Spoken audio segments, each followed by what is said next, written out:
Namaskara and welcome to BIC Talks, a podcast brought to you by Bangalore International Centre, where we present conversations that move, inform, and encourage discourse.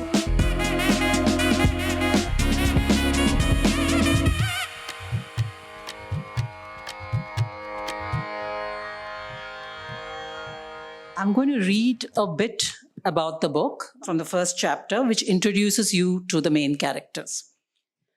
Okay, chapter 1 is called The Killing Fields.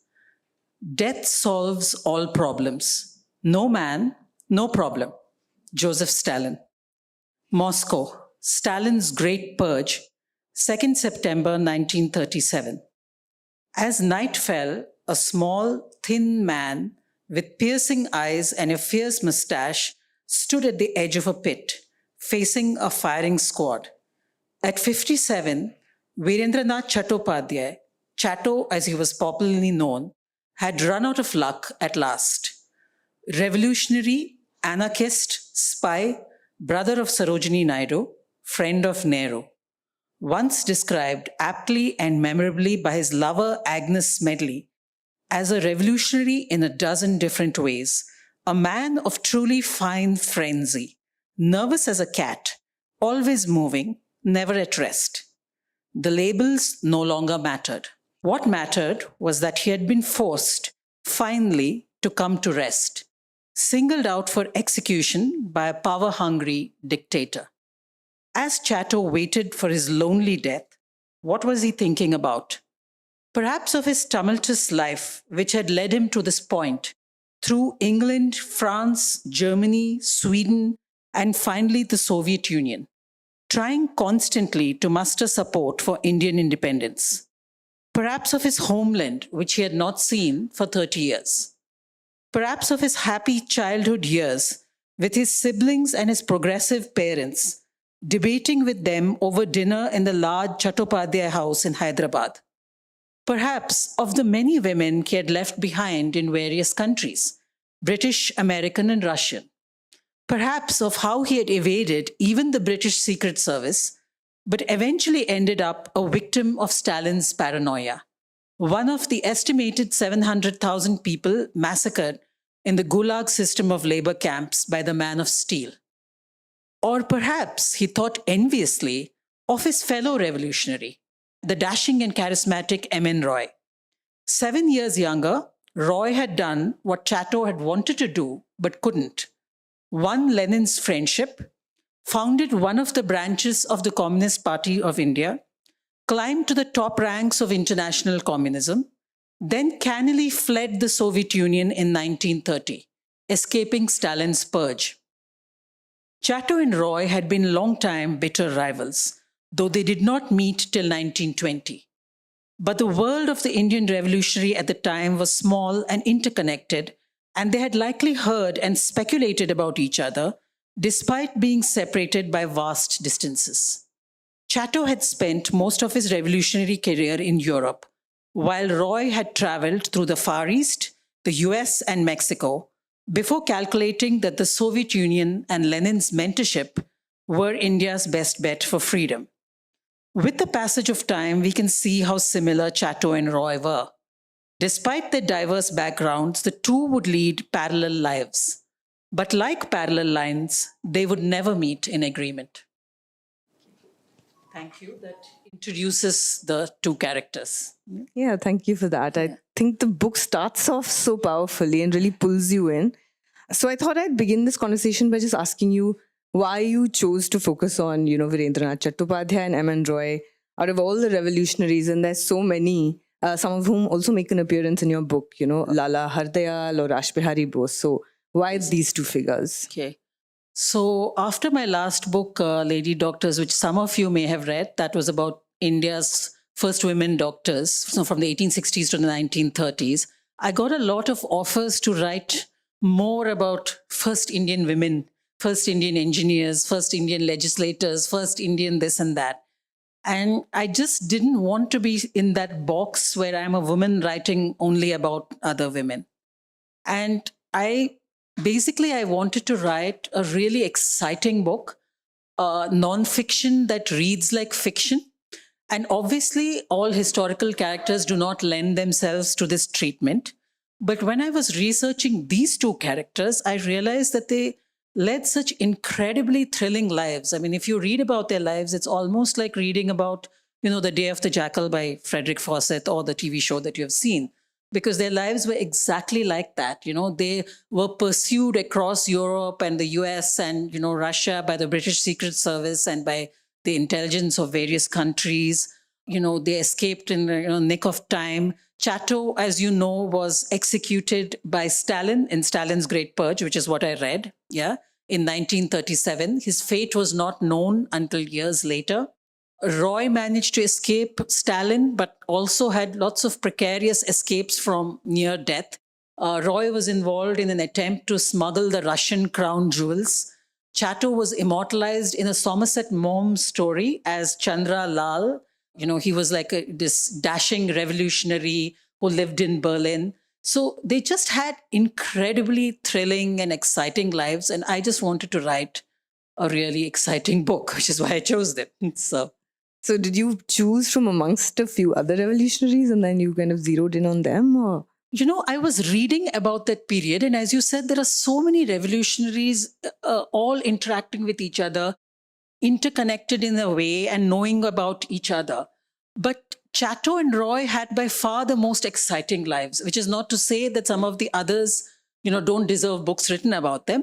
But I just felt like Chatto especially had been completely forgotten.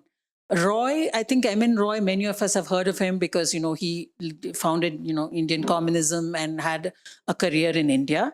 But Chatto had been completely erased from memory because Stalin's own misdeeds were not visible even to his own people.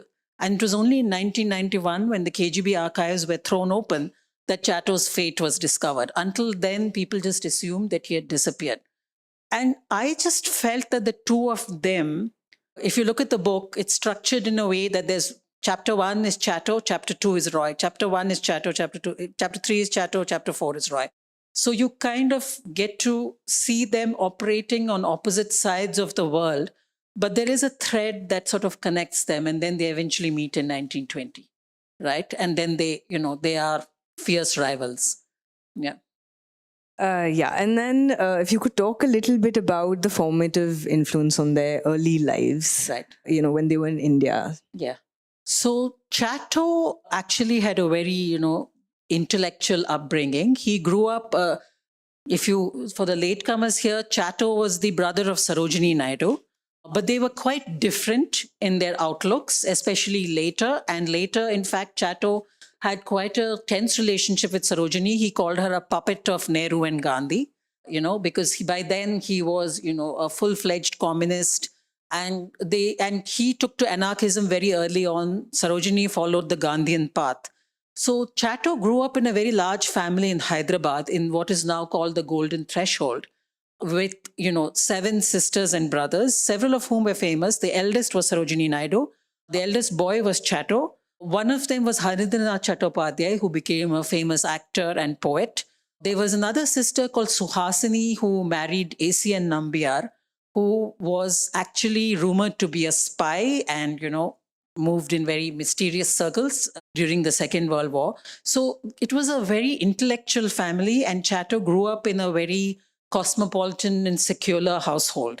So, and then he was sent to the UK to study. In contrast, M.N. Roy had a completely different upbringing. He grew up in rural West Bengal, near the Midnapore district. And he did not get an education because from the age of about 14, he was a revolutionary, because at the time, Bengal was this sort of muscular Bengali nationalism. He was influenced by Vivekananda, Aurobindo Ghosh, Bipin Chandra Pal, that kind of sort of very robust Bengali nationalism, and most often by this man called Bagha Jatin, who was Jatindranath Mukhopadhyay, who was a very famous revolutionary in the day. He killed a tiger, which is why he's called Bagha Jatin. And therefore, M.N. Roy started quite early as, he calls himself a terrorist, as a bomb thrower. The chapter on him is called Bomb Thrower, because that's what he was doing. From the age of 14, he was throwing bombs at British institutions, at British officials.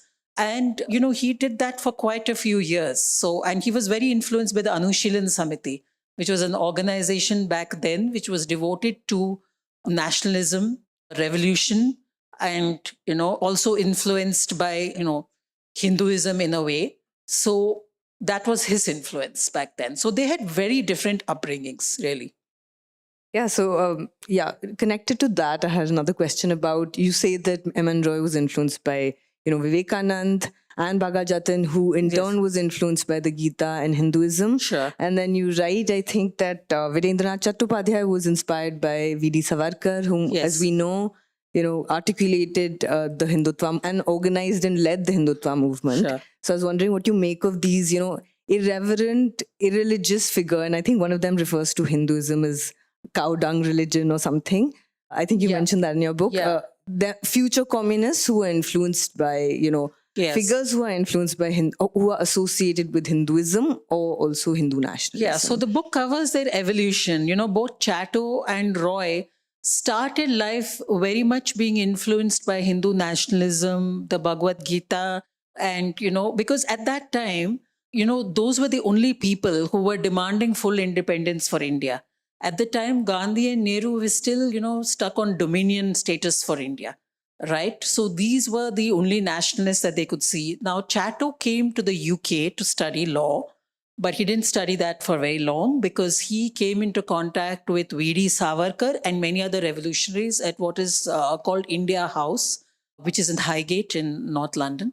And, he was completely influenced by them. In those days, V.D. Savarkar, as you mentioned later, he took to Hindutva. At that time, V.D. Savarkar was just only about Indian independence and revolution against the British, okay? And he gave a number of very fiery speeches at India House. And there were many others at the time, Madan Lal Dhingra, who ended up assassinating a British official. He was also there. And Chatto was very influenced by all these people. And he slowly came to the realization that India needs complete independence. When he arrived in the UK, he was like, maybe we should ask for dominion status, more power, etc., etc. But by the time he left the UK, he was completely on board with revolution. And Roy also was of the same mind, he was also influenced by the revolutionaries. Now, both these men later, they evolved, and once they came into contact with revolutionaries across the world, Mexicans, Germans, Swedish, they became much less religious. And by the end of their lives, they were both completely irreligious, okay? They did not care. In fact, Chatto used to make a practice of, eating beef in front of, people who used to visit him in Berlin and, horrify them just because he wanted to be provocative. And by the end, they were completely irreligious. So there was an evolution because you remember, this happens over, say, 30 years. So, yeah. I mean, in my book also, you see this really with Lajpat Rai as well, who's someone who has a particular kind of view of caste in the beginning of his life, and then he kind of actually becomes more conservative on that question later, or he's, supporting the Khilafat movement at some point and then later regretting it, or saying he won't do a Hindu politics, but then is entering the Hindu Mahasabha. So there's this kind of, shift in change across time, which I think you're also talking about that as well, right? When it comes to either Savarkar, but also Chatto and Roy. Yes, people change over time. So that is what happened to Savarkar as well. And Chatto and Roy went the other way, really. Yeah. But I wonder also what you make of this kind of them flouting this binary, because we kind of tend to see figures as, left wing, right wing, but you have here these, figures who are future communists, but still had this kind of association with. I think history is very complex and it is not black or white. And people are not black or white. I saw this in my previous book, Lady Doctors. People were extremely shocked because I pointed out that Bal Gangadhar Tilak, while a great man and a great revolutionary, was against the education of women in science. He believed in a more conservative education for women. And people were shocked by this, but we don't need to be shocked because everybody contains multitudes. And Chatto and Roy started their lives with a particular idea. For instance, Roy was an anarchist, a bomb thrower. But a few years later, by the time he reached the US and he realized that, just throwing bombs is not going to get India independence. And he decided that he started reading Marxian texts in the US, you know, and of course he met Lala Lajpat Rai there as well. And he came to a completely different, idea of the world. And he decided that, communism is the way to go. Later, he would jettison communism, M.N. Roy, and he would go back to the Congress and say Congress is the only party that can get independence for India, which I don't think he was wrong in that. He said Congress is a mass party. It's the only party that can get independence for India. And then still later, he left the Congress and started his own philosophy of radical humanism. So people keep changing over the years and nobody is one thing, So yeah, that's what we need to know. Yeah. And I think, again, just to bring Lajpat Rai in again, he's also that figure that, is part of the Hindu Mahasabha, but is also actually associated with a lot of labor circles abroad. Yes. So labor, very radical kind of circles abroad where you kind of, people always are shocked to know that this Hindu Mahasabha is kind of associated with, or has friends like Ramsay MacDonald, or a lot of other kind of socialist politicians abroad. Yeah. So yeah, you write that in your book you've written that Chatto, wasn't driven by ideology, but had this kind of political goal of Indian freedom, whereas M.N. Roy makes this shift towards ideology. So I was wondering if you could talk a little bit about what causes this shift in Roy, and also more broadly, any similarities. Yeah, what were the similarities and differences between these two figures? They sort of kept switching sides, really. I'm not sure I remember that exact line, but I can tell you that Chatto first started out as, he believed that he was supporting the Congress and he believed that India could only unite behind the Congress. But by 1930, he was sick of the Congress. He felt that they were a complete bourgeois party. And he was a close friend of Nehru, but by 1930, he had fought with Nehru, called him all kinds of names. Both Chatto and Roy were never one to toe the party line. They said what they thought, which is perhaps why they have been completely forgotten, really. So, and by then he had moved to communism, completely.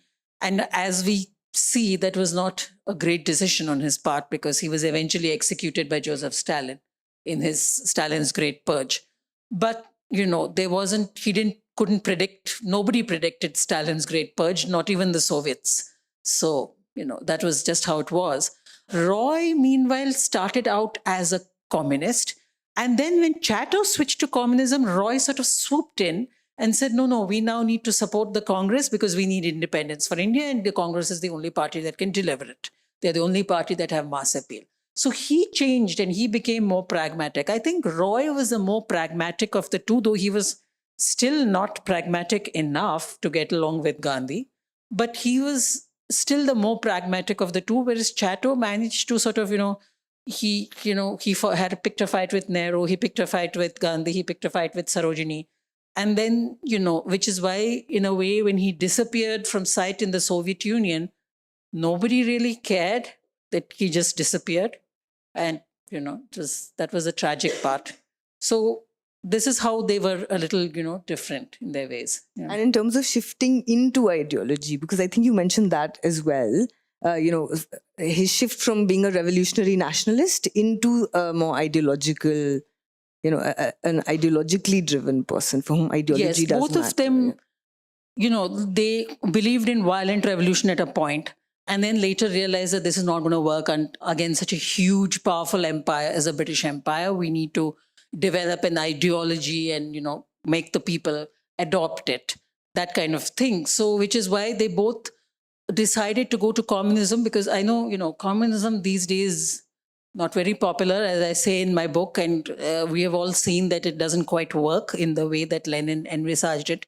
But we forget that in the 1920s, just after the Bolshevik Revolution, Lenin was an icon to India. Because, he had defeated both the aristocrats, he had defeated kept out the Western powers. Later, Stalin was also an icon in India because he managed to defeat the Nazis and turn them back, with his Stalin's Red Army. So there was a great deal of affection and admiration for both Lenin and Stalin in India. I mean, as we know from developments in the South. So, in fact, when Chatto was lying, sort of cold and dead in his grave in Moscow, in the Kommunarka, which is the killing fields, Sarojini Naidu was praising Stalin, who was called Uncle Joe, and she was saying, what an icon and revolution, and he has liberated the masses, because people just did not know the extent of Stalin's, misdeeds until much, much later when it was revealed. So, yeah. I was wondering if you could also, I mean, both these figures led very, incredibly interesting lives of travel and, very mobile, itinerant lives, Sure. living large parts of their life outside of India, Sure. abroad. So I was wondering if you could tell us a little bit about, who were they meeting, what their activities were, what were the influences on them, Sure. what the milieu was that they were kind of immersed in at this. Yeah, that was another thing that drew me to these two characters. They were not by no means the only characters who led such incredibly cosmopolitan and mobile lives. Okay. And of course, part of it was that they were forced to do so because the British Secret Service was hot on their trail. So, which is why, Chatto had to flee from the UK to Paris, and then from Paris to Stockholm, and then from Stockholm to Berlin, or the other way around. And then eventually he ended up in the Soviet Union because he literally had no place else to go. So partly it was forced on them. Partly it was because they were looking for new ideas. And, like for instance, Roy went to the Soviet Union to meet Lenin. Roy was called Lenin's young man. So they met some incredible characters in their travels. They met Lenin, Trotsky, Stalin, Chiang Kai-shek, Mao Zedong. Roy was sent to China by the Comintern on what was eventually ended up like a fool's errand. You can read more about that in the book. He messed it up a bit. But they sort of, went all over the world. And we always think of Nehru as sort of a true cosmopolitan and internationalist. But I think before Nehru, Chatto and Roy were true cosmopolitans and internationalists, because Chatto spoke about 15 languages, I think. I mean, he spoke practically every European language. He also spoke several Indian languages, maybe about 10 maybe. Roy also spoke several languages. He ended up speaking German so fluently that he could write in it. Roy was a completely self-educated man because he got no education, but he educated himself through libraries and reading. And he has written, I think, more than 30 books, and they are well worth reading if you have time. M.N. Roy's books available all across the internet if you just Google, okay? He wrote a lot. He had an opinion on practically everything. I mean, there's literally not like, a bird alighting on the earth that M.N. Roy had an opinion of it and was dashing off a letter to the Times or something like that. He wrote so much. Chatto, little less, I think. Perhaps he didn't have the opportunity. So they really learned from all these different revolutionaries, different movements across the world. And they tried as best they could to implement these, in their own lives as well. So I feel like I was drawn to them because they were actually the first cosmopolitans and the first internationalists, I think, or at least one of the early ones, really. Yeah. Yeah, and if you wanted to talk a little bit more about, Chatto's time in London, Paris, Berlin, anything about that, and also Roy and... Yeah, Chatto had maybe let me talk about the most exciting incident in Chatto's, which is also, it's a bit silly. That chapter is called A Dagger, a Revolver, and a Bottle of Chloroform. Because what happened was Chatto was trying to raise money for the Indian independence movement. Both of them were trying to do only that for years, which was very difficult. Nobody wanted to give money. And he was told that, the Germans are going to give him some money. Germany at that time was, fighting the British in the First World War. And he was in Berlin then, I think, and he was told to rush across to Switzerland. And he got a call saying, please come, we're going to give you some money. And his brother, Harindranath Chattopadhyay, writes about this because it was quite a silly incident because Chatto rushes there and then it's actually a trap set by the British Secret Service. And they have a dagger, a revolver, and a bottle of chloroform in the car. And they just grab him and they start driving with him in the back seat, okay? And eventually he is rescued by the Swiss police who see something, strange about the car. And they rescue him from that. And Harindranath Chattopadhyay writes about this and he says, Chatto is very naive because, nobody rushes to get money when somebody calls you on the phone. But I think by that time, Chatto was just very desperate to get the money and he was happy to risk his life. And this whole incident is also immortalized in the Somerset Maugham story I talk about, where Chatto appears as the dangerous revolutionary Chandra Lal, and he has a love affair with a sort of Italian Matahari character called Giulia Lazzari. The short story is called Giulia Lazzari. And eventually Chandra Lal consumes poison and dies in a sort of dramatic moment, with a cyanide capsule. So they just had very exciting lives. Another incident is M.N. Roy. M.N. Roy is actually the man who started the Mexican Communist Party. This is very strange to me because the Mexican Communist Party is actually started by an Indian, M.N. Roy, with 5 other people. So it didn't ever become very big, but nevertheless, it was the first communist party outside the Soviet Union. And M.N. Roy went to Mexico to escape the US police. And there, he met some men and decided to start the Mexican Communist Party. And while he was there, he also met a Russian man called Borodin, who was a friend of Lenin's. And M.N. Roy helped this man smuggle out the Russian crown jewels, from the ones that were recovered from if you know the Russian history, they were recovered from the Romanovs, who were all massacred, the aristocracy. These crown jewels were supposed to fund the revolution. And M.N. Roy was roped into this. And according to him, he did a great job of, smuggling them out, but nothing more is heard of them. So we don't know where they are, or at least I couldn't trace them. So all kinds of exciting things they did, which is, of course, why I wrote the book. So, yeah. Yeah, and anything else about Roy's time in the US? I know he did meet Lala Lajpat Rai also, but he met a lot of other characters. Yeah, I think he met Lala Lajpat Rai, and Lala Lajpat Rai was feeling very homesick for India, and he said, make some Roshgullas for me. So M.N. Roy made Roshgullas for Lala Lajpat Rai, and Lala Lajpat Rai, sorry. M.N. Roy also had a very exciting time in Moscow because he was given a lot of responsibilities by the Comintern.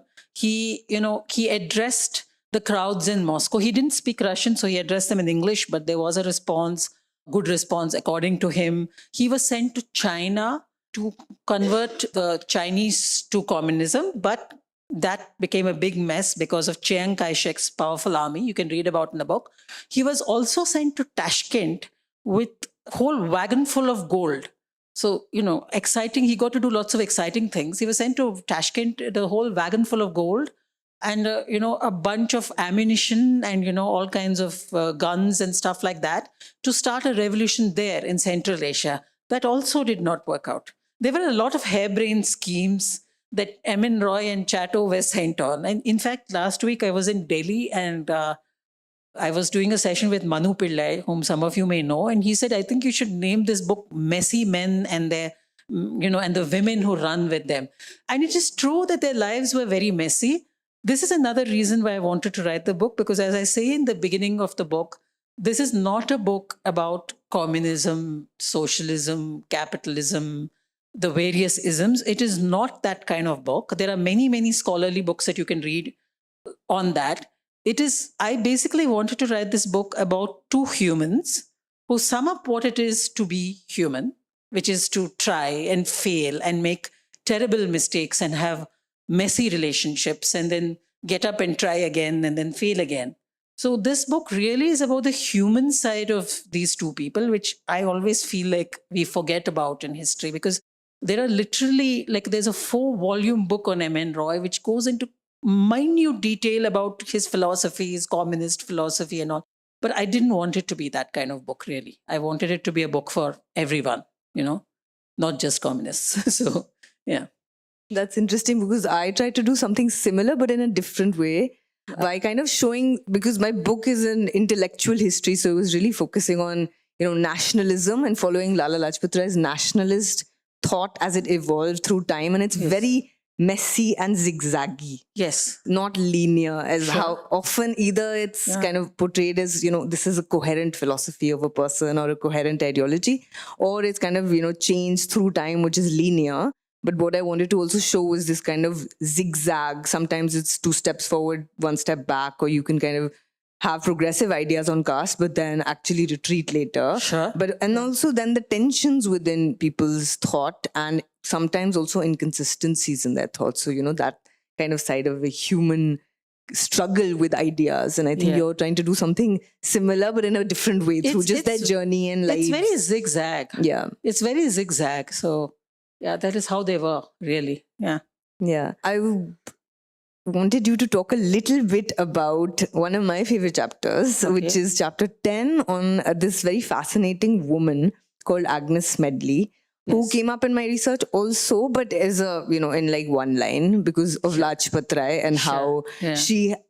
he provides her with some sense of security and safety at a time when she's, seeking a father figure. And you kind of go a lot deeper into who this woman was and this kind of live wire figure. So I was wondering if you could tell the audience a little bit about Agnes Smedley, and also particularly in relationship to what you refer to as the macho culture of the Indian nationalist movement. So that's actually my favorite chapter because it's about a fascinating woman called Agnes Smedley. There are whole books devoted to her. So Agnes Smedley was an American journalist and activist, and she and Chatto had a long relationship. I guess you could call her his common law wife. They never married exactly, in Berlin, where Chatto was at the time. They had a long and very tumultuous and eventually very toxic relationship. So Agnes Smedley was an amazing woman. She came from a completely working class background in Missouri. She was not educated. She was the complete opposite of Chatto because Chatto was a very sophisticated man, very well read, very highly educated, and so was his entire family. And they meet in Berlin, and sparks fly. They end up moving in together. And Agnes Smedley was a complete Indophile. She believed in independence for India, which is unusual because not many people believed in independence for India back then. Even, revolutionaries and socialists believed that India should be a dominion of Britain. So she believed in independence for India because she had met Lala Lajpat Rai in New York and been quite influenced by him. So then she comes to Berlin to escape the police in the US, meets Chatto, they end up living together, and they have a very tumultuous relationship, mainly because Chatto, while he was a revolutionary on the streets, was not able to be a revolutionary at home. And this, I think, mirrors my last book as well. Like so many Indian men, he was, he believed in certain things, but not at home and with his common law wife. And therefore, he treated her very badly according to her account of things, according to some other observer's account of things.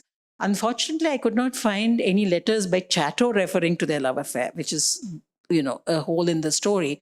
But according to her, he treated her very badly. He made her into sort of a domestic drudge. There were constantly revolutionaries coming in and out of the house. She would have to cook for them, clean for them. He would take all her money. They had very little money. They were living in absolute poverty in Berlin during the war years. So there was absolutely nothing to eat.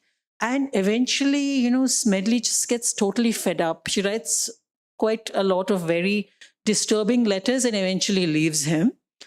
She leaves him and she does something exciting. She goes to China, and there she becomes very involved with Mao and his long march. And she ends up becoming a foreign correspondent in China and writing about the Chinese Revolution, which was, its very early stages then. Mao had just appeared on the scene. And the last time they meet is in Moscow, quite amicably. And then she says by then Chatto had become old and grey, but he could not return to India. He wanted to, but he could not because the British would arrest him the minute they arrived there. And, they part in very sad terms. So they know they're not going to see each other again. And she suspects that Chatto is possibly going to die or something, but she does not know. She never knows that he dies by being executed by Stalin. She never finds that out, okay? Because she dies before then as well. So it's a very tragic sort of chapter. And it sort of shows how, you can have all these very sort of high-flown ideals, but you're mostly unable to implement these in your own home, really. So... yeah, and I think I liked it also because it actually shows exactly that human side also of the flaws of these characters also. And specifically with, you have anti-colonial revolutionaries who really have this kind of halo around them and, this uncritical eye with which, at least in historians are always critical. But in the public, often there is this kind of halo of, hero worship and hagiographical kind of attitude. Yes. And I like the way you use gender there to kind of show a different side. Yes. Oh, I forgot to answer your second part of your question, which is the sort of macho nature of the Indian nationalist movement at the time. So as I was saying, Agnes Medley was involved in the, in the revolutionary movement with the Berlin Indians. The Berlin Indians were Chatto and several other Indians, and they were rivals to M.N. Roy and his group of Indians. And she knew M.N. Roy as well. She had met him in the US. And what stands out from all the letters and documents is the way Agnes Medley was treated by these men, because it was a very macho culture. By then, M.N. Roy was married to an American woman called Evelyn Trent, who became Evelyn Roy. But she was a good Indian wife because, she sort of put all her ideas and her ambitions on the back burner and completely devoted herself to M.N. Roy. Okay. And, she would help him write his article, should be his secretary, should go with him, travel with him from Berlin to Moscow, Moscow to Berlin. Whereas Agnes Medley had ambitions of her own. She was doing her own writing. She wanted to do her own thing. And because of this, she was treated quite badly, it seems, by everybody in the Indian nationalism because they did not know where to put her. She was not a wife. She was not something else. What was she? She was attached to Chatto, but she was not his legal wife. And it was a very macho culture. In fact, Agnes Medley claimed that she had been raped by one of the Indian nationalists. She writes about it she wrote a novel. She probably didn't have the courage to write about it in real life. So she wrote a fictionalized version in a novel. And she does not name whom the rapist was. There are all kinds of theories flying about, which you can see in the book. Most likely a man called Harambalal Gupta, is forgotten now. So she was also raped by one of these men and she could do nothing about it because she did not have the status of a wife. And Chatto didn't want to marry her. And for that matter, she didn't want to marry him either because they both realized that they were not cut out for each other. So she was actually treated very badly by all these people. In fact, Harindranath Chattopadhyay and his wife, Kamla Devi Chattopadhyay, visited Berlin. And Kamla Devi was, as you may know, a very sophisticated, highly educated, very beautiful woman. And Agnes Medley felt very inferior when she met them because she was a working class woman who had just emerged from misery with nothing, no money, no education. And she actually felt that they were condescending to her and not treating her well. Some of it possibly in her own head, but there's also some truth in it as well. So, yeah. Do you think that's one point of similarity between Chatto and Roy? This kind of both Chatto and Roy did not, I think, treat their wives very well or the women in their lives. So, as I said, Agnes Medley and Chatto, they broke up. Chatto later got married to a Russian woman called Lydia Karunatskaya when he was in the Soviet Union. And apparently he did treat her well. Perhaps he had changed by then because she writes very fondly of him. So that's good to know. Roy actually treated his first wife, Evelyn Roy, very poorly. She did everything for him. She gave up everything for the Indian cause. And let's remember that what this meant was running from place to place ahead of the British Secret Service. So she had to run with him. She was always just a jump ahead of the British Secret Service, as she writes about. He eventually ended up dumping her in about, I think, around 1930. I have to check the date. And he dumped her and he went off with somebody else. There were a lot of revolutionary women surrounding M.N. Roy. M.N. Roy was an extremely charismatic and good-looking man. So there were lots of women around him. And she had to go back to the US. She also writes some very heart-rending letters because she says, I have devoted my entire life to the cause of India, but nobody accepts me and it's been for nothing, really. And then she goes back to the US and he marries another woman called Ellen Gottschalk, who was a German lady. After several love affairs, he marries Ellen Gottschalk. And when he returns to India, M.N. Roy takes Ellen Gottschalk along. She becomes a complete Indian bahu. She wears a sari. She looks after, she basically keeps all his records. And God knows there were many because every letter that he ever wrote is preserved by Ellen Gottschalk. Okay. And, they end up living in Dehradun, where he starts a new movement called Radical Humanism. They have lots of people visiting, his disciples, his prodigies. And Ellen Roy is the perfect hostess and looks after everybody and does everything. And very sadly, M.N. Roy dies in 1954 after a fall. And Ellen Roy continues living on in Dehradun. And very sadly, she also died in a very savage manner. She was brutally murdered by two young boys, probably for money. Initially, there were rumors that she was murdered for some other reason, but I think probably for money. And in her last years, she did write, she said, again, like Evelyn before her, she said, I have followed this man throughout the world. And, I could have done something on my own because she was also very accomplished. And she said, but the fact was that he was so sort of, charismatic and, so like the sun that he blotted out everything else. And I could only kind of look at him and not ever think of myself, which is very sad, actually. So I guess, yeah, this is the way men were in those days. And this is the way women had to be, I suppose. But Agnes Medley, of course, did not, confirm to that. And she went on to lead a very checkered life. She's worth looking up. And she was eventually buried in China in the Revolutionary Cemetery. So there. Yeah, and just to, you've touched on it a little bit already, but just if one had to ask you, what is the difference then between Roy and Chatto, or the Berlin Indians and the, the communist group? As I said, Soviet Roy was Union? more pragmatic, but even he was not very pragmatic. In fact, the obituary for him, the Guardian obituary, which is in the last chapter, it says something like, I'm paraphrasing, but it says something like, never has there been a man with such an extraordinary kind of, life which led to nothing. Because he was completely unskilled in party maneuver. He just could not get along with Gandhi. He could not get along with Nehru. He could not get along with anybody. So he was just sort of pushed out and forgotten.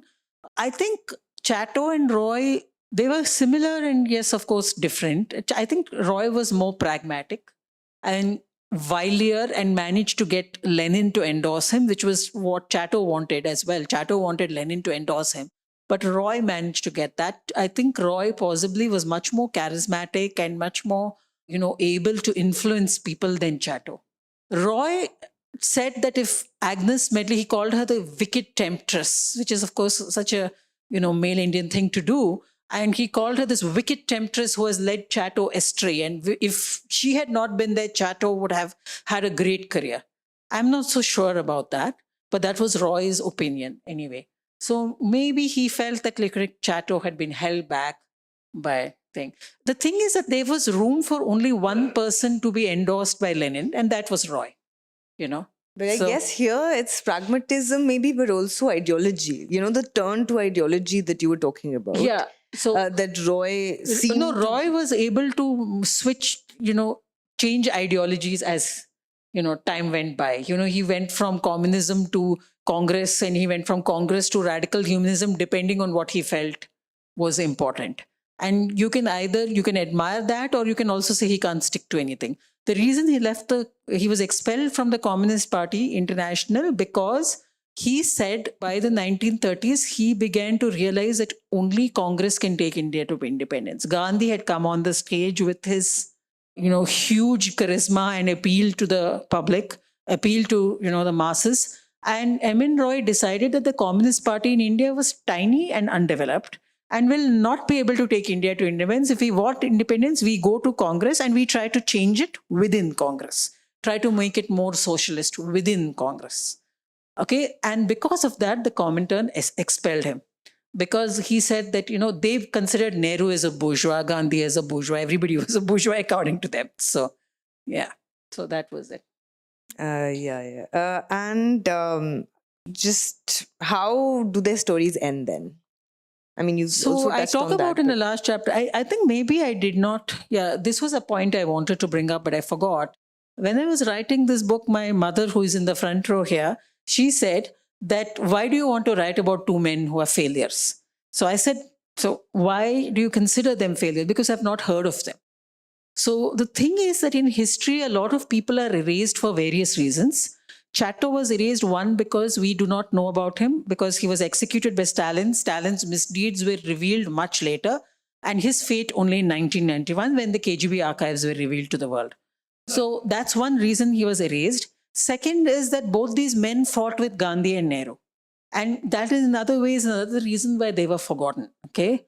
Number three is all their exploits were in foreign countries in the days before, obviously, the internet and, modern communications. So And a lot of their exploits are in foreign languages, Russian, Dutch, French, Mexican, Spanish. And so that's another reason why they were raised. Regarding on whether they were failures or not, I don't think they were, because they had many successes and indeed influence upon other people of the time. For instance, Chatto was a co-founder of the League Against Imperialism. Nobody knows about it today, but it was basically a United Nations for the colonized. So we already had the League of Nations back then, which was all the big powers. And looking now at the state of the world, you can see how completely powerless the UN is. So Chatto and another man called William Munzenberg had a vision in which they said, we need an organization for the colonized people of the world, India, Africa, all African countries. So it did not work out. Limped along for a few years and did not work out. But later, Nehru borrowed from this idea for his non-aligned movement. And Nehru was a big supporter of Chatto in those early years. It's only later they fell out. In the non-aligned movement, this is exactly what the non-aligned movement in the 50s was. And in fact, many people acknowledged that it had its roots in the League Against Imperialism. I don't know that Nehru ever acknowledged it. I could not find any evidence. Secondly, M.N. Roy was a huge trade unionist. He was always on the side of the peasant and the working man. And he influenced many other trade unionists, including, people like Maniben Kara, V.B. Karnik. These are names that may not be familiar to you, but just to give an idea, they headed, the first trade unions in Bombay for mill workers, for ship workers, for domestic workers, and all those unions. And it is those trade unions which have led to the formation of at least some level of Indian labor laws. Okay, not perfect, but something. Okay. And M.N. Roy was the one who consistently fought for that. Later, of course, he moved to the radical humanism philosophy, which I've dealt with in the book. It's quite an impractical philosophy in many ways, because he said that India needs a renaissance in which we do not care about religion, caste, creed. And, we need to borrow scientific ideas from the West, not this superstition. At the time, Gandhi and M.N. Roy were complete polar opposites, because M.N. Roy was a hedonist, a rationalist, a complete, atheist. And Gandhi was not. Gandhi believed in, religion, tradition, changing India within our culture, whereas M.N. Roy wanted to jettison all that and get rid of all that and start afresh a renaissance. And I think we can agree that that was quite impractical given India, the state that India was at its independence. But nevertheless, I find myself drawn to such an attractive philosophy, because Roy predicted, he said that India is going to become a very unequal society, much more unequal than when the British ruled. And I think that has come to pass. We have seen that, the trickle-down theory has not worked. There's a 1%, which is all of us, sitting on top of the remaining people, the 99%. So it's clearly not worked. So I find myself drawn to some of his ideas, even as I recognize that not all his ideas would have worked. But I still think they're worth reading and worth understanding and thinking about. So in that way, I think they have a legacy. So. You think, the revolutionary terrorism aspect or anarchism aspect is also linked to why their memory has been kind of... Yes, I do think so, because as, for instance, Sarojini Naidu had a very fraught relationship with Chatto. And in fact, at one point, she disowned him completely. And then her father, Agornath Chattopadhyay, stepped in and said, don't you dare disown, one of our family. Because by that time, he was a revolutionary and anarchist. And Sarojini was a staunch Gandhian. And I do think that Gandhi and Nehru, for instance, when Madan Lal Dhingra assassinated a British official in London, Gandhi and Nehru washed their hands of him, because they were wedded to non-violence by then. And they said that this is not acceptable and this cannot be done. Okay, I understand why, but this is how it was. And I think that's one of the reasons why Chatto was sort of completely forgotten, because he was just this crazy revolutionary, doing crazy things somewhere in some deep corner of Europe.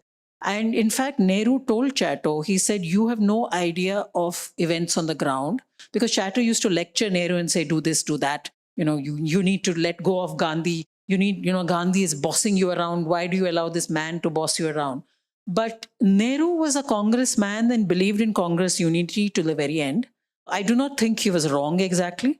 And Chatto thought that, Nehru should kind of distance himself from Gandhi and, strike out on his own. That was what he thought. And I think because of that, he has been forgotten. And, Nehru and Chatto eventually, they just parted ways, and Nehru was completely fed up. And he said, you have no idea of how we do things in India on the ground. You're not on the ground. And we are the ones on the ground. And we know what will appeal to the masses. The masses, he didn't say it in these words, but what he felt was that the masses want Gandhi and Satyagraha. So, yeah.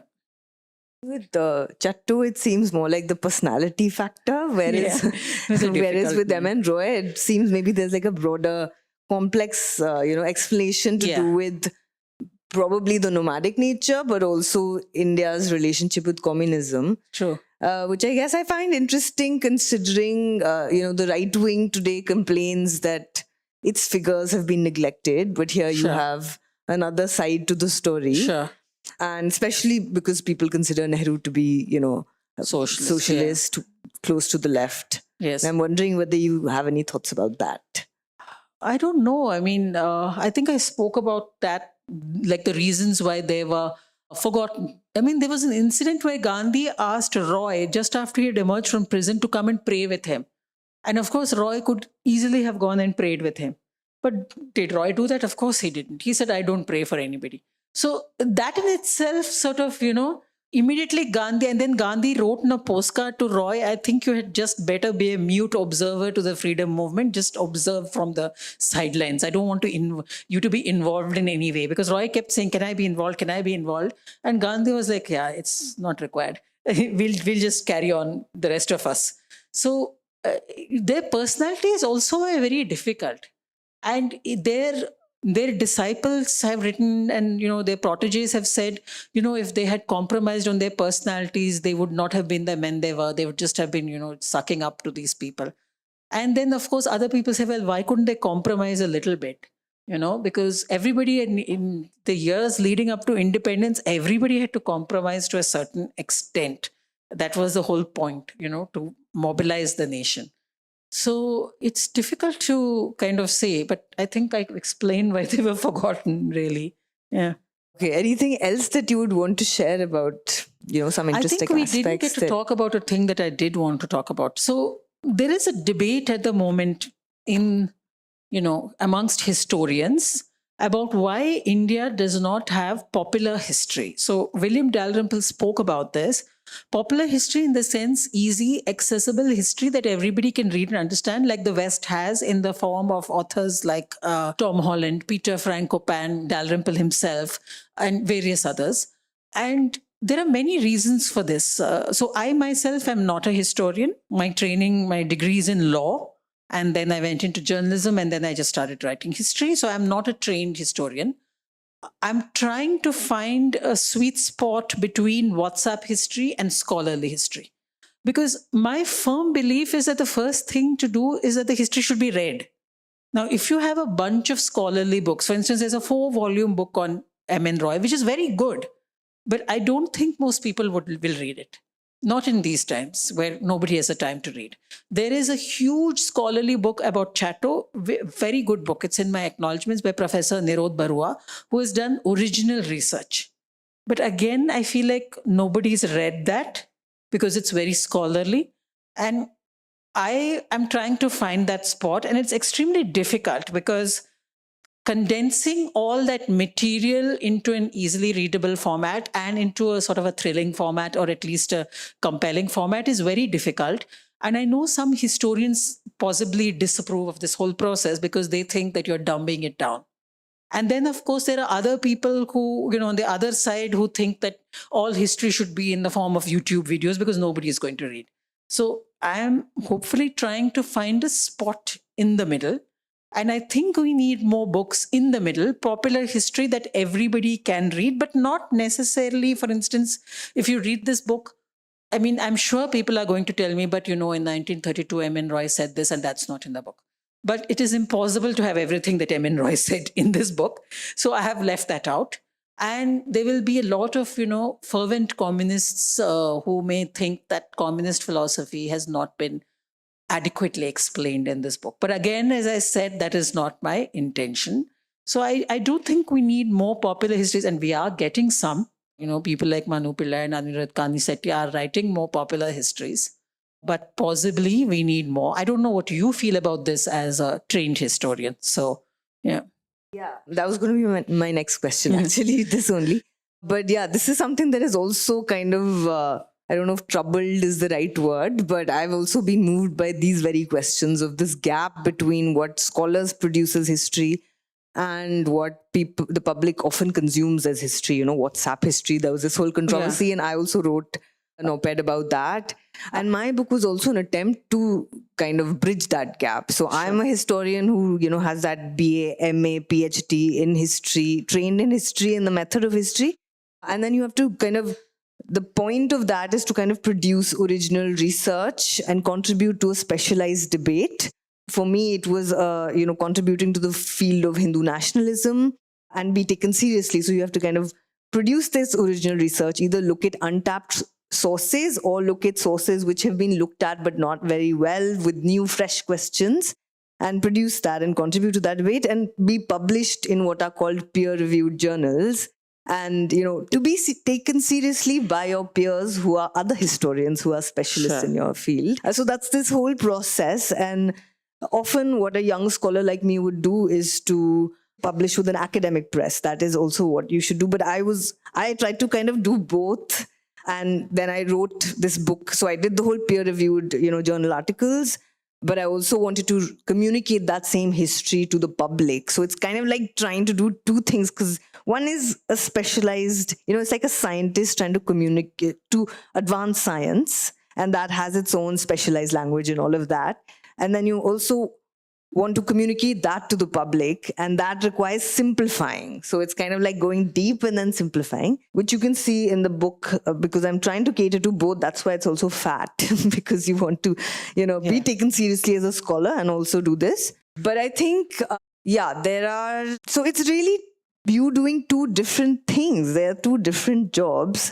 And I think often there's a miscommunication between academic historians and popular historians or public historians who are really doing two different things. True. And often that's where there's that tension that happens between scholars who will be like, oh, but why is it not nuanced? And, there's this, you have to make it more complex. And it's of course much more complicated than, what you can do in a YouTube or a talk or in a slim book and all of that. And I think there is some sense, sorry, I'm like rambling on a little bit, but it'll be nice to hear your response also.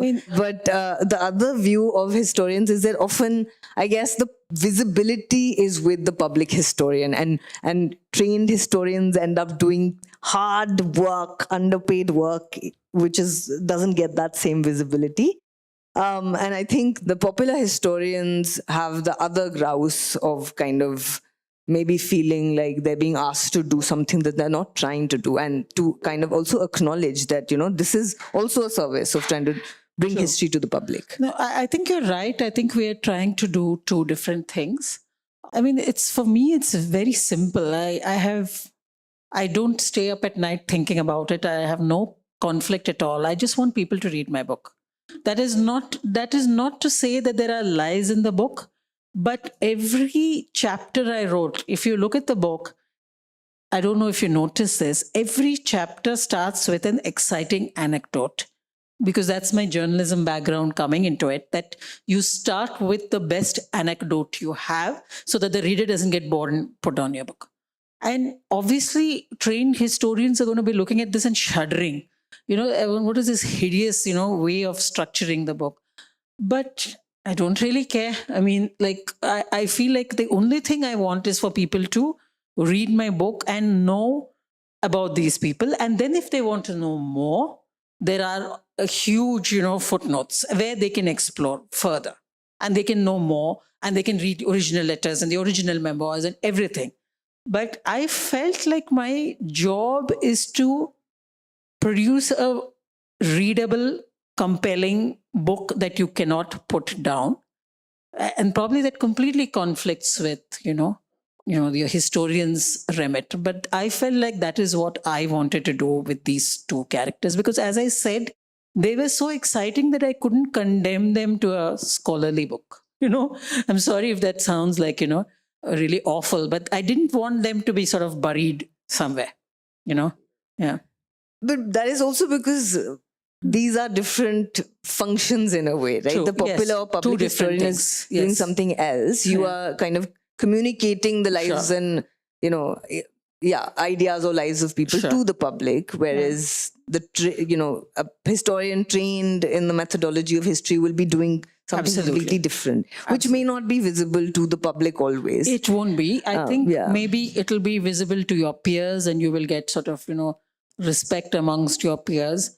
I feel like I'm not sure that there is much of a peer structure in popular history yet in India. Yeah. It's still a very sort of, nascent field. It's a sort of, just starting out.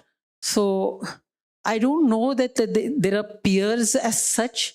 There is a book that I often talk about. Why not talk about it again? Because it's a great book. In writing this book, I was very much inspired by this book by this woman called Anita Anand. It's called The Patient Assassin. I don't think it became big in India. She's a British Indian. So she lives in the UK. And it's about Udham Singh, who was a man who 30 years after the Jallianwala Bagh massacre, I think maybe 25 years, anyway, a long time, he sort of plotted revenge against the man responsible for Jallianwala Bagh. And he went and assassinated him in London. And he took a lot of time to do that. And he was, of course, promptly hanged. So she wrote this book called The Patient Assassin, and it is so brilliantly written. She's a journalist for the BBC, and it is so brilliantly written, it reads like a thriller because it starts with the hanging scene. See, this is the thing. When you write a book for the popular thing, you cannot start with, Udham Singh was born in 1922 and all that. So it starts with this very tragic hanging scene in which the hangman is measuring the length of the rope for Udham Singh. He's weighing him, measuring the length of the rope for Udham Singh. And this book was just completely unputdownable for me. And it is also very well researched because Anita Anand is actually a descendant of some of the victims of the Jallianwala Bagh massacre. So she went to Punjab and, she did some research. She spoke to descendants. And, it's also very well researched and yet written like a thriller. And I really wanted to write a book like that. I don't think I've entirely succeeded, but I have tried. And that is where I think popular history comes in. The book did well in the UK. In India, I think, I don't know, somehow it didn't do well. So, yeah, something like that. Yeah. Thank you so much to everybody who's come.